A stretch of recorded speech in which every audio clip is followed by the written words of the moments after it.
Hello, you wonderful people, and welcome to another episode of Crime Centric. This being a show where we talk about crime dramas that I watch. For today's episode, I'm going to talk about the latest episode of Treadstone. A lot of interesting things went down in this episode, so let's break it down. But first and foremost, we had the whole Tara situation where she was able, luckily she was able to save Kwan's daughter while they're also being tracked down. But Tara has some crucial, important information that ends up kind of tying this all together. Because it turns out Kwan was murdered because he found out that there are basically people who are part of the North Korean government who are basically doing their own thing. Because it turns out that they're trying to buy the Stiletto 6 missile. So it turns into this whole thing of like he was trying to stop the deal from going through and they killed him using So-yeon to do it. And it's interesting because this all ties into Petra's story because Petra's apparently been looking after the Stiletto 6 for 24 years, which is interesting, which shows us that it obviously that's like almost like 20 some years after the events of whatever goes down 100% in 73, which that's something we're slowly like filling in. But it's not like ever since everything went down in 73, she's been looking after a missile. It's like, no, there was a good 20 some years in between that we don't know like what exactly went down. Because I guess, because there's a lot to kind of fill in that regard. But still, it's kind of interesting in the grand scheme of things to kind of see everything. I guess that's why they wanted to kill Kwan's daughter too, just in case she had any information about, because there's a chance that maybe he told his daughter something, so that's why North Korea wants her dead. In particular, whoever, because whatever this whole Stiletto 6 thing, it's not sanctioned by the government. It's some other group doing whatever they like, maybe some like group that's trying to like usurp control of North Korea. I don't know. So, but now we have, Tara's making her mission to look into this Stiletto 6 thing. Obviously, she was kind of thrown and cast aside, in the reporting world because, it seemed like all that Stiletto stuff was BS. But now it's like, no, she's got a beeline to figuring that out. Also, she's been given the codes necessary to kind of interfere with this deal of, North Korea trying to buy Stiletto 6. So that's a fascinating thing. Kind of circling back to the Petra thing, she ends up meeting with this lady that's kind of a neighbor and stuff like that. It's like, oh yeah, oh here's a fuse, oh the lights and stuff like that. Oh, what do you want? Your tea, 2 sugar and the cream, and they proceed to have an epic ass fight, which luckily ends with Petra, which I think shows you even in her older age can still handle herself in a brawl, which kind of took me by surprise. I was like, I guess all that training didn't go to waste. I guess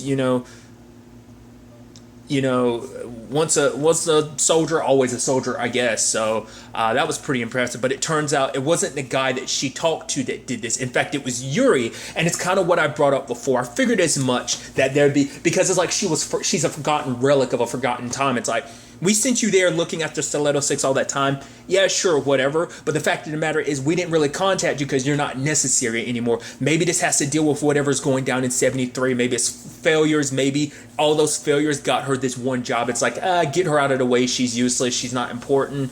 Whatever the case may be, because she's the main one pushing this whole Cicada program, Russia's version of Treadstone. The Cicada program is what eventually led to Treadstone. It's all the same thing, but it seems like the U.S. government took it from the Russians first and applied it themselves. We'll get to that soon enough, but it seems really interesting that Yuri wants her dead just because she's part of an art, because it's like I said, she existed like, I work for the KGB, like she represents old Russia, and it seems like Yuri is trying to take things in a new direction, because even it's like, what is his plans for Stiletto 6? Like I said, now we know, but Petra's trying to figure out what is his plans for the missile. He plans on selling it before what well, because it's actually interesting because the guy Petra went to visit brought up the fact is that they traded in their power for wealth. So maybe that's what this, because apparently this is going to be like 500 million for the Stiletto 6 missile, so that's what it is. Yuri just wants, and he doesn't want anyone who's part of that old regime, which Petra represents that, because for her, it's all about looking out for Russia, doing what's best for Russia. But for him, it's like, oh no, I'm trying to get paid. I'm trying to look after me. So he knows that she's someone that's like represents that old guard, that she put Russia before lining her own pockets. So he probably figures it's better just to wipe her out now, just get rid of that headache.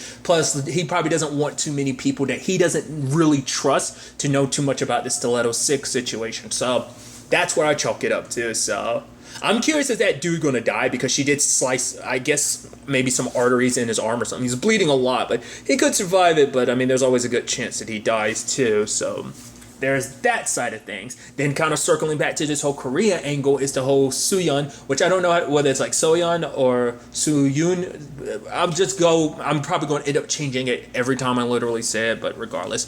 But Soyeon is in this position where it's like, oh, she's being invited to the party by Colonel Shin, which Colonel Shin is the one that's behind this. Like, he's one, at least might not be the main person, but he's one of the people behind this shift of like, oh, people trying to buy like the Stiletto 6 missile. He's definitely involved in all of that, and obviously he's the one that woke up Sooyeon, which I'm wondering is because obviously the other generals and stuff like that, other people within the government and military must know about Sooyeon, because one of the people went to visit her and it's like, oh, so I need you to replace his SIM card with this SIM card and bring us his SIM card. Oh, if you don't, your mom and your son are going to go to a labor camp. You'll never see them again. Obviously showing you the more extreme side, because obviously being like, once again, like I said, I didn't catch it before, but it's like, oh yeah, it's definitely North Korea to kind of threaten you with that. So now she has to go to this party. Her husband is using this as an opportunity to be like, oh no, honey, go on stage and play, because it'll make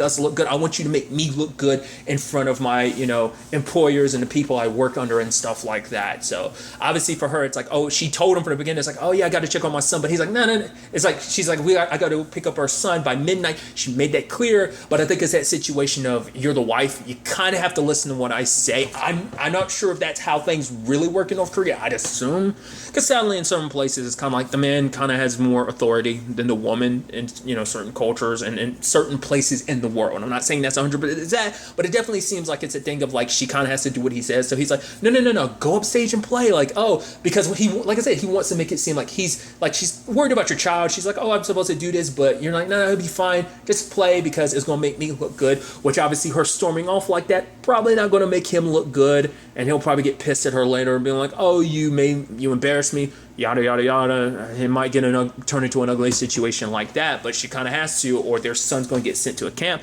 Plus he's also threatening to expose her, because of course that needle is going to come back to bite her in the ass, because she couldn't get to it because it got caught in the drain. But the fact is that they're going to use that to be like, oh yeah, your fingerprints are all over this, so that'll be enough reason to lock her family up, because it's like, oh, you're traitors and stuff like that. So very, very complicated situation.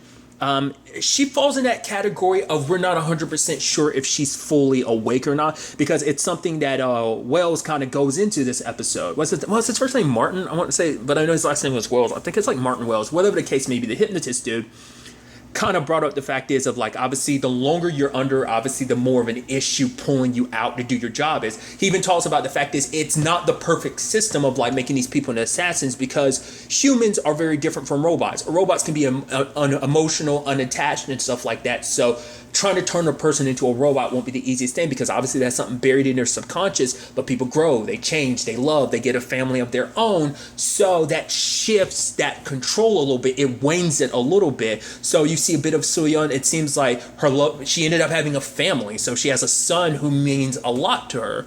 I don't really say her husband, because I don't know where things kind of stand in that things. Like, it seems like it's more of kind of like a, I don't know, kind of have to do what you say type, like I was bringing up earlier. But I mean, maybe she does love him, I don't know, but she definitely loves her son. So having that, it seems like it breaks it a little bit. It seems like there's some subconscious level of you following your orders, but there's also enough of yourself kind of kicking in. Like, it seems like it's more the defense mechanism trying to, like, because at first, like, you're driven by this subconscious need, but you're not fully committed, and you're trying to be like, trying to understand what's happening to you and why you got this drive and this need to do that. So like I said, it's more of a subconscious thing, but I think you are aware of it, because Steven was aware of it, because Wells and Matt went to go see him, and well, it turns out like the landlord to his place apparently was in Wells' apartment. I mean, it was in Steven's apartment, and ended up apparently killing himself. I'm sure it was meant to look like that. I guess he stumbled across some stuff he wasn't supposed to stumble across, so that led to a whole, oh, he needs to be taken care of type of situation. But when they kind of push Stevens, because Wells kind of puts him under the trance to try and understand, because for Stevens it's like, I have this need, this urge to do it, like I'm supposed to do this. And it turns out one of the targets was this particular stay-at-home mom, which this stay-at-home mom was exposing some stuff that like some oil company was doing, like some shady, not so, I forgot what the exact wording was, that they were doing something they weren't supposed to, kind of doing some very illegal stuff apparently, and she was going to expose them, but then like now she's dead. I guess all the other murders were supposed to cover up you kill all these other people to cover up the fact this person was your true target, because all these people dead, it just seems like, oh, some random act of some guy just going crazy killing a whole bunch of people, when in fact he was going after one particular target. So there's that. And higher ups like that lady, what's her name, Helen, she's piecing this all together too, because she's like, this is all connected to a senator who was connected to the Expo oil company, so that basically saying that he might be using all of this to gain some power. It seems like we're dealing with maybe some kind of cabal type of situation, people from different regions all over the place, people from North Korea, people from Russia, but we don't know how far connected Russia is, because Yuri's connected in all of this, but it might be he's third party in this system, that maybe like Russia and maybe some Americans and people all over the place, like maybe there's definitely, it seems like this isn't just like obviously just allocated to just a few people here and there. This is the international conspiracy, so. But now she's thinking that maybe this senator is doing all of this, because that is begging the question of like, why are these specific people dying? Because I guess it's like maybe the senator's trying to line his pocket, much like Yuri is, and so they're trying, I don't know, maybe it's that type of, if you go with like the blacklist, like maybe it's that type of global conspiracy type of cabal who shifts the world's balance of power, shifts things, erase nations to kind of shift things in the way that they want to, just for their own money and power. Maybe it's, kind of along those same lines, against, what's going on with Yuri and everything with Russia and Stiletto 6. So there's that, that's because, like I said, because there's just such specific targets, and I'm like, why these specific targets? Even the one that Doug's supposed to have, what is that supposed to mean? I mean, what's his target actually? Well, because it seems like he hasn't killed his target, because it seems like that's his new target, but his old target, because some dude shows up later on being like, oh yeah, like, you killed the carrier, and that shit ton of heroin that you were supposed to get, you left. Which, okay, so this is connected to heroin, so there's some like drug cartel thing mixed into this too. Maybe that heroin was just a means to an end to like pay off someone else to get money. Maybe it's kind of like a money laundering type of thing, in the sense of like, you need capital from someone else that can't be traced, so you're trying to make this business transaction. Well, that wouldn't count as laundering, but I'm wondering like what that is. Like, do you need money from someone, so you need to do them a favor? Like, because it seems so crazy that like there's this giant international conspiracy and then there's drugs involved like that. So it's like I said, there's so many moving parts to this. It's really, we're still only getting a fraction of the picture, which is kind of interesting. So there's that side of things. Obviously, we see with Stevens that there is the whole program of like him being like, because he's a soldier. It's like, oh, you're doing, because he thinks he's doing something good for his nation, much like Jason's situation of he became what he became because he signed up for it, because like, you're a good soldier, right? You're going to do whatever it takes, even no matter what you have to sacrifice, if it means for the good of your nation. It's like, right, that's, his job as a soldier to kind of put his nation's well-being before his own, in a sense. So of course he signs up for the program because he thinks this is for the best, but then they inadvertently basically turn him into, once again, a killing machine, a weapon. And so now the whole question is, once again, like, who activated him? We see everything with Soo Young, because it's Colonel Shin that activated her. So then there's this mysterious dude who shows up. It's like, oh, did he activate Doug? So it's like, well, who activated him? Also, I'm actually surprised I keep going down this spiral, but it's like, it seems like Tara is, I thought she might be part of this, but it seems like, no, she's just, like, I mean, that would make sense, because why would Quan go to her among anyone else? So obviously she has nothing to do with this. Once again, it's because she's a good reporter, and the fact that she's going to seek out the truth, which, yeah, but it's just, there's still some part of my brain that was thinking maybe just because of this, just because we're getting so much of her side of the story, that she represents that. But I guess she represents this third party of like, no, I'm going to expose this international conspiracy, figuring out the Stiletto 6 situation and everything. So it's fascinating to think about. Like, there's, like I said, so many moving parts. Also, Doug got his ass kicked against that dude. Like, no matter how, maybe it's because he's not full weapon mode. Maybe some of his training's coming through, but not enough of it because he isn't fully activated. But the guy's talking about the fact is you got to come in to get reprogrammed, or we're going with the cleaning protocol, which just means like, oh, you have to die so we can get rid of any evidence. But then he's like, oh, if you wanted any answers, you should have talked to your wife. Isn't that right, Samantha? Samantha kills the dude, and it's like, okay, I had some inkling, I had some feeling, because I was like, that pill situation, they kind of made such a point of it. I was like, come on. Because at the same time, I thought it was kind of interesting. I'm like, all this breaking shit that they're doing, like all that hardcore fighting Doug and that mysterious dude are doing, and Samantha's not doing it. Oh my God, Doug, what's happening? Like, yeah, like figured something had to be up with that, but it seems like she's connected to all of this. She might be his... Well, because that lady seems to be the one that triggers him. So either she's the one that programmed him, and maybe Samantha's supposed to be his handler, but maybe it's a thing of like, now she cares about him, and, you know, it's like, oh, I don't want him mixed up in this. So maybe the pills were meant to be a means of getting him away from the compulsion that he was under of like this brainwashing. So maybe the pill she was giving him was subsequently helping break the control, or maybe it was part of the control. It's hard to say because things just haven't been quite right since he stopped taking the pills. So the thing is him no longer taking the pills. Is that a good thing? Is that a bad thing? He's definitely going to have a lot of answers for Samantha next episode, I'm sure. But like I said, it's just, there's so much and that we're still so much in the dark about. There's even that little bit of a storyline I thought was kind of interesting where Helen was like talking to her husband Tom. It's like, yeah, oh, I got this position and everything. I was like, wait, I thought we talked about it when this happened. We leave DC because I guess there's a lot of evil associated with DC, which I guess in the grand scheme of things, when you compare it to everything that's going down in the show, you kind of understand just because there's so many moving parts. Hell, even Helen is saying that there might be a senator who might be connected to all of this, which based on like just what I remember of the Jason Bourne movies, once again, I have not seen him in a while, and I've only seen 3: Identity, Supremacy, and Ultimatum. I've never seen, was it Legacy with Jeremy Renner, and then the 5th one, Jason Bourne. I've never seen them, but obviously we know it has heavy ties to the government and stuff like that. It's a government program. I'm even forgetting to talk about John's situation. John tried to track down Petra, but by the time he got back to the facility, which I'm like, well, you're going back to the place you were held captured. You're not worried about being captured and continue to be reprogrammed, but luckily for him, luckily / unlucky of him, they are already gone.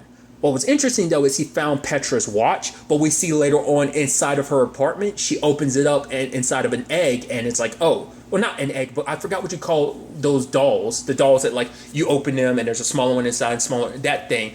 I'm pretty sure it was one of those. And her watch was there, so it's like, at some point in time, her and John cross paths again to the point she can get her watch back. Now, what that necessarily entails, I don't know, but I like that being like a little wink and nod of like, oh, okay, giving you some idea of like, oh, they eventually did cross paths again. So there's that. But John, he turns to his one friend, but his friend ended up betraying him because it turns out the 3 people he killed in the first episode while he was kind of in that trance, they were undercover operatives, that went missing a couple months earlier. And so he ends up confessing, like, I didn't mean to kill them, but I thought it was a dream. But his friend brought their boss in. Their boss has got a gun to him, but his boss kills his friend because it's like, oh, basically saying, what a treacherous asshole turning on his friend like that. And it's like, oh, I guess we can't have a guy like that in an organization. But he's talking about like, oh, finding Petra because it's like, oh, the new war is in the mind, which is like, okay. So this dude is going to be the start of Treadstone because he's going to get like John to track down Petra, and they're going to take what Petra learned of how getting inside of people's heads, and they're going to take the Cicada program and evolve that into what eventually becomes Treadstones. So I figured as much, like all this is connected in that regard, but that leaves so many open answers about, well, what happened in between?